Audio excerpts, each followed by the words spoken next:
والصلاة والسلام على رسول الله. النهارده هنعمل مع بعض صينية الكنافة اللي بالكاستر. ما شاء الله عليها، جميلة جدا جدا جدا. كفاية ريحة الكاستر فيها، بيبقى ريحة حلوة قوي. آه، ما شاء الله الصينية طرية خالص اهي معانا، صابع غارز فيها ما شاء الله عليها، جميلة جدا زي ما احنا شايفين. لو انت عايزاها ناشفة ما تغطيش عليها، لو انت عايزاها طرية غطي عليها. انا دخلتها الفرن على حرارة الفرن 5 دقايق وطلعتها، ما شاء الله طريت معايا. هنشوف مع بعض الخطوات خطوة خطوة. هنعمل مع بعض السيرم. عندي السيرم بيكون تقيل. بحط كمية السكر نصها مية، يعني أنا عندي هنا كوباية سكر، بحط كمان نص، ده المعيار المظبوط للكنافة والقلاش. حطينا كوباية وده كمان كوباية، المفروض نحط نص، يعني مش كوباية مليانة قوي، الاتنين مش مليانين قوي. هنحط بقى ايه كوباية واحدة مية، عليهم كوباية واحدة مية. هنحط عصرة ليمونة، بعد كده اسيبها تغلي خالص، ما نجيش ناحيتها خالص. طبعا احنا عارفين السر الشربات بتاعنا او السيرم بتاعنا بيكون مظبوط. لو عندك معلقه سمنه، حطي عليها معلقه سمنه او معلقه جلوكوز. الجلوكوز بيخلي الشربات حلو قوي. والفانيليا. بعد كده بسيبهم حوالي 7 دقايق او 10 دقايق، وبعد كده بطفي عليهم، احطهم اولع عليهم واحطهم واسيبهم ايه يشتغلوا مع نفسهم لغايه ما نعمل الكنافه، واسيبه ايه يبرد شويه. طبعا معلقه الزبده او السمنه اللي انت هتحطيها على السيرم تخلي لمعه حلوه قوي للكنافه والقلاش. زي ما احنا شايفين عصرنا معاهم نص ليمونه.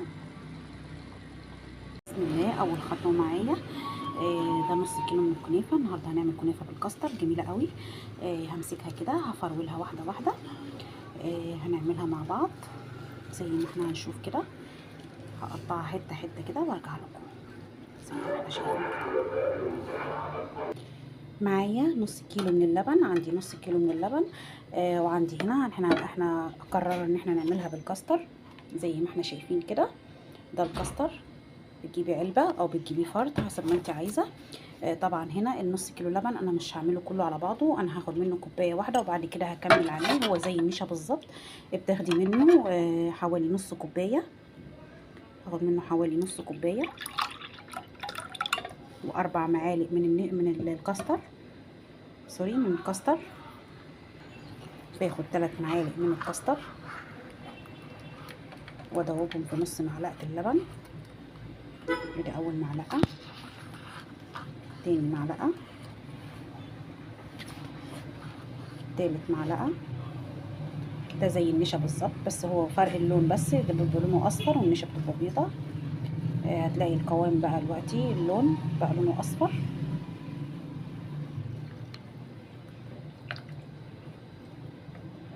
بعد كده هحط نص كيلو اللبن على النار مع التقليب المستمر مع معلقتين من السكر. السكر حسب الرغبه، لو بتحبي مسكر زودي.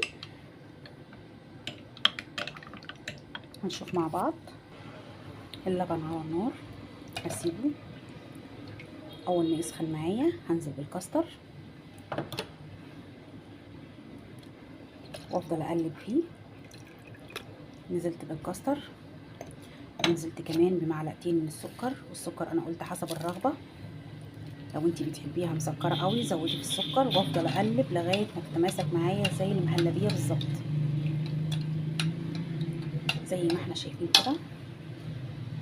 معايا الكنافه انا فرولتها زي ما احنا شايفين، فرولتها حلو قوي. طبعا اللون اتغير زي ما احنا شايفين، لسه مش اتماسك، ابتدى يتماسك من تحت.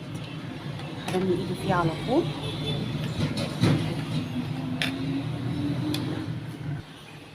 تماسك معايا زي المهلبيه، فضلنا نقلب فيه لغايه ما اتمسك مع بعضه زي المهلبيه بالظبط، بس طعمه جميل جدا، يا ريت تجربوه.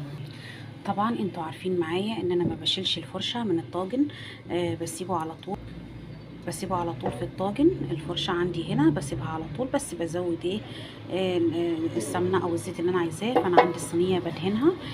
طبعا انت حابه تعملي سمنه على زيت ماشي، سمنه على زبده ماشي، دي سمنه، دي زيت على زبده. لقيت عندي حته زبده قلت استخدمها. هدهن الصينيه كويس قوي زي ما احنا شايفين. بعد كده هنزل بالكميه على الكنافه وافرولها كويس قوي زي ما احنا شايفين. هدخل السمنه والزيت في الكنافه كويس قوي. النص كيلو بياخد عباره عن كوبايه من السمنه او الزيت، لا يعني كوبايه مخلطه او كوبايه سمنه او كوبايه زيت. انا بفضل الزيت على السمنه، ما بفضلش نوع لوحده. بدهن الصينيه كويس قوي، دهناها بالزيت ده كويس قوي على السمنه. عندي كنافه حطيناها عليها السمنه على الزيت، هاخد نصها بالظبط واوزعه على الصينيه. هوزعه كويس قوي النص بالظبط عشان اخد النص التاني بعد الحشو زي ما احنا شايفين كده.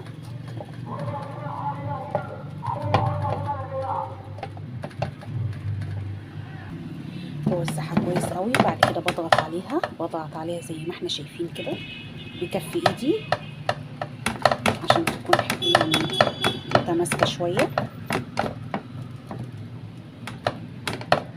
بعد كده هنزل بالحشو اللي هو الكاستر. بعد كده هنزل بالكاستر زي ما احنا شايفين، هنزل بيه كله عامل زي الكريمي زي ما احنا شايفين. الصورة بتتكلم عن نفسها، كريمي خالص. هوزعه بقى على الصينية. وزعنا الكاستر كويس قوي. بعد كده هجيب نص الكنافة الباقي وابتدي افرده عليه. مش هضغط لان انا حاطه هنا الكاستر، بس بالراحه كده، نجرب بس بالراحه.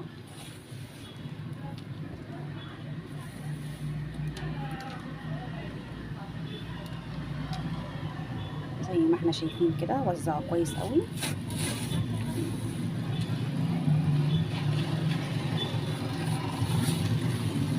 مش هضغط عليه، هي بس ضغطه خفيفه كده، ضغطه خفيفه زي ما احنا شايفين كده. بعد كده هدخل الصينيه الفرن زي ما احنا شايفين. خلصنيها، هحطها على الرف اللي تحت. بعد كده هطلعها فوق على الشوايه شويه، هنشوف مع بعض. نزلتها على الرف اللي تحت وهنشوفها مع بعض. طلعنا صينيه الكنافه من الفرن، قد هي جميله ما شاء الله عليها. ونسقيها بالسيرم زي ما احنا شايفين كده. طبعا الكنافه سخنه والسيرم بارد. نوزعها على الصينيه كلها.